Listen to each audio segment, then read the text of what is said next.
Imagine being alive 10,000 years ago. Suddenly, it's over, and your friends bury you here under these rocks. And boom, a few thousand years later, you're in a museum, sitting on a couch, remade in plastic, greeting tourists, school children, and random YouTubers.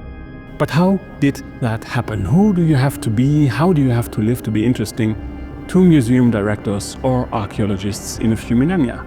Is there a special recipe? Who do you have to be to end up in a museum? Yeah, so I'm the director of the National Museum of Natural History now since 2022.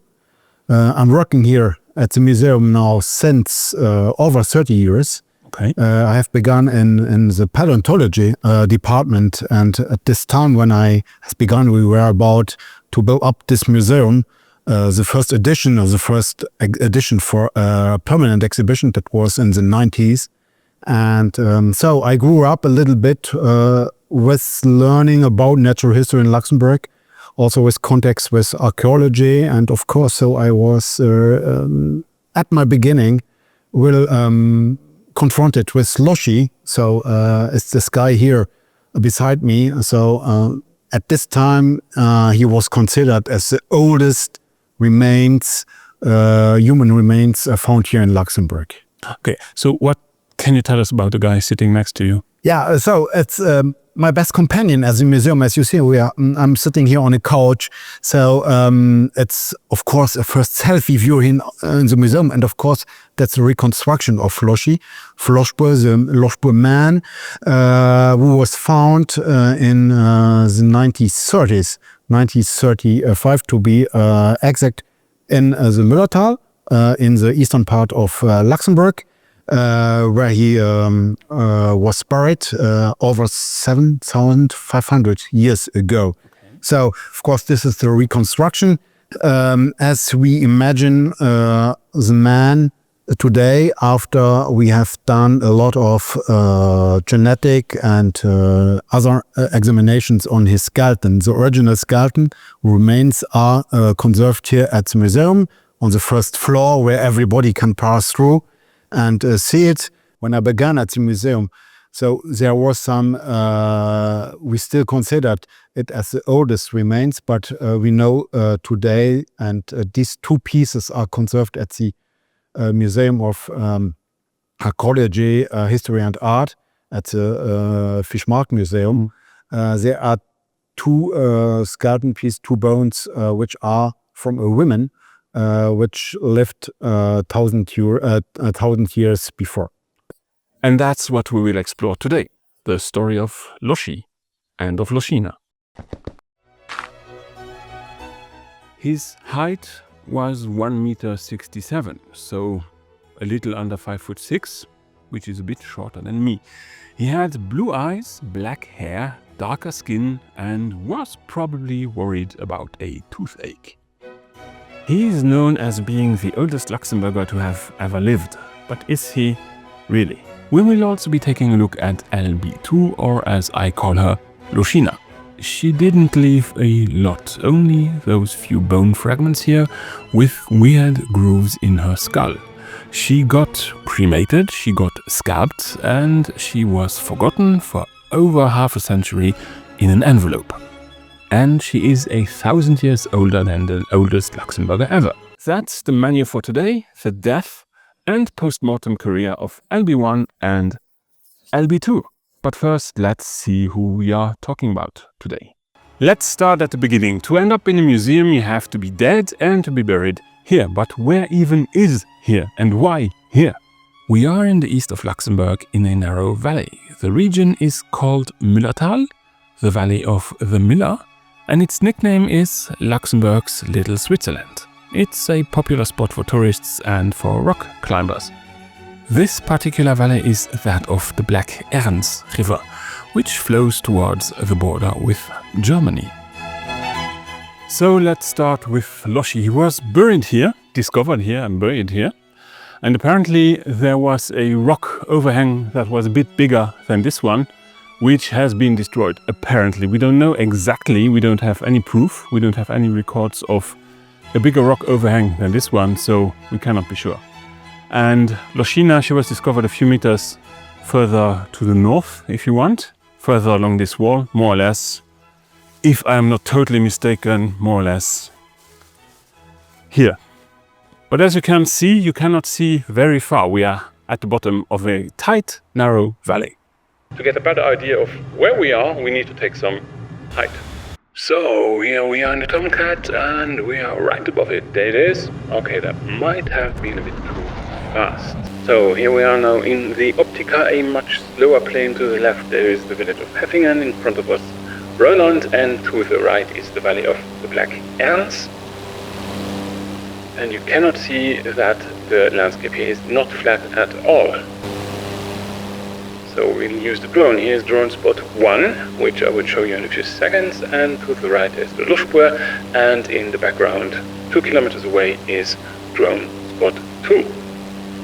So I took my drone to the Luftspur, which is complicated because you don't have a lot of space to fly around, and there is a lot of cars and trees.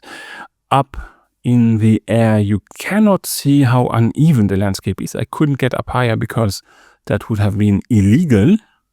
So I went to drone spot 1 to give you a better idea of how not flat it's around here, which I think you cannot really see on the screen. Which is why I went to another spot, drone spot 2, which is more or less 2 kilometers east from the Luftspur, and still here you get an idea, maybe a little bit, that it's not totally flat here, but I think the best view to show you that is from the ground. So let's go there.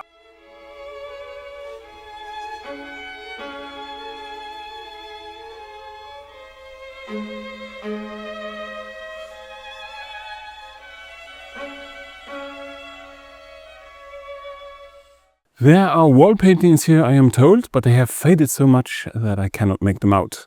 And possibly they have nothing to do with Loschi or with Loschina. So we know where we are and we know where the Loschis have been buried, but what are the odds that a school teacher will discover both prehistoric burials at the same time? What are the odds? A century ago, between the world wars, we didn't have many professional archaeologists in Luxembourg, but there were enthusiasts. One of them, a school teacher called Nicolas Till, undertook some digging on his own initiative. He had already discovered a lot of prehistoric remains in a valley southeast of here, near the village of Eutranche. And then he decided to come and dig here. And in 1935 he did, and he discovered Loschi and also Loschina.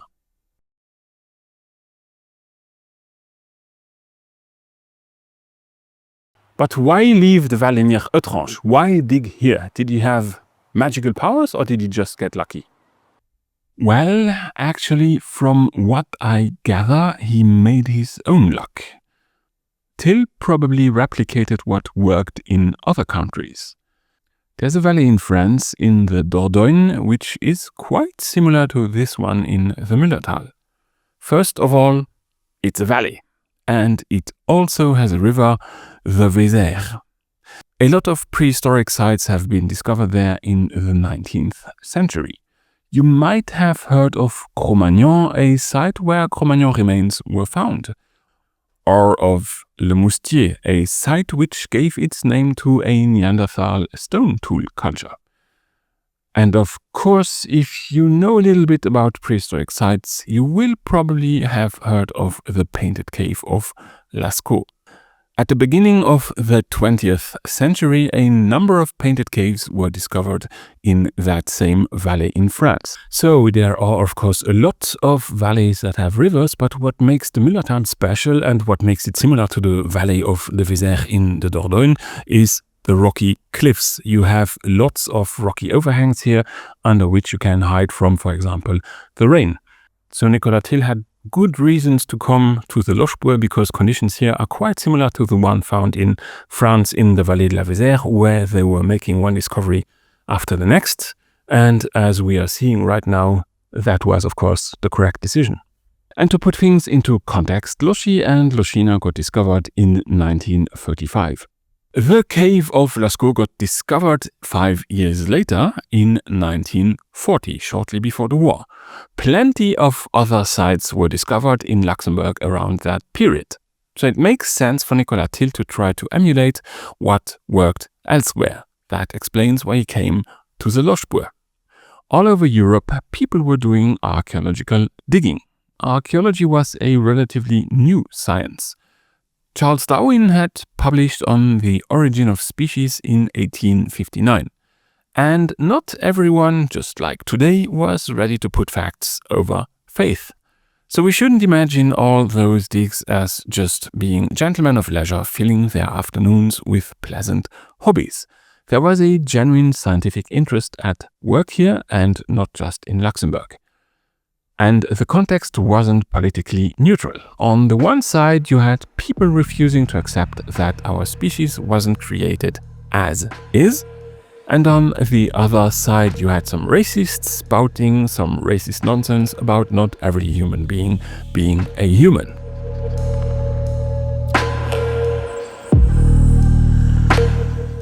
So anyway, why dig here? Well, because it worked elsewhere, so there is no reason why it shouldn't work here. Nicolas Till never wrote down why he dug here, but it seems reasonable to assume that the choice was motivated and informed and not due to pure luck. Many people actually dug successfully in the Müllertal.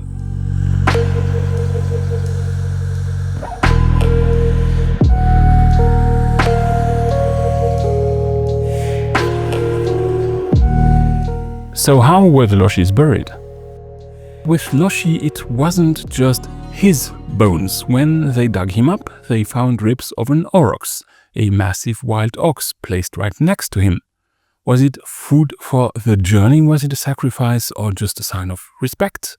We don't know for sure, but it tells us one thing. He wasn't just dumped, he was cared for. But like I said before, in the 1930s, we didn't have professional archaeologists. So it's not entirely certain that Till or the people who helped him actually knew what exactly they had dug up when they found Lochina. And maybe that is the explanation why she will get forgotten and put into an envelope for the next half century. We don't know if this valley was inhabited on a regular basis or if it was just used as a burial ground. People like the Lochis lived on the move. They didn't leave a lot of traces like we do nowadays. Writing didn't exist, houses didn't exist, and it's impossible to know if this valley was one valley like so many others, or if it was a special place to the Lochis. For the Lochis, many questions are still open. Some answers are still waiting to be explored. So in the next video, we will take a look at the bones and not the stones. We will crack the code from Lochina's exploding skull to the DNA that connects Lochi to the Sami people of Finland. And if you don't want to miss what we found, don't forget to subscribe. And as you can see on my face, if there's one thing I have learned during the making of this video is that even at the bottom of a narrow, dark, woody valley, during a heat wave, it's still very hot.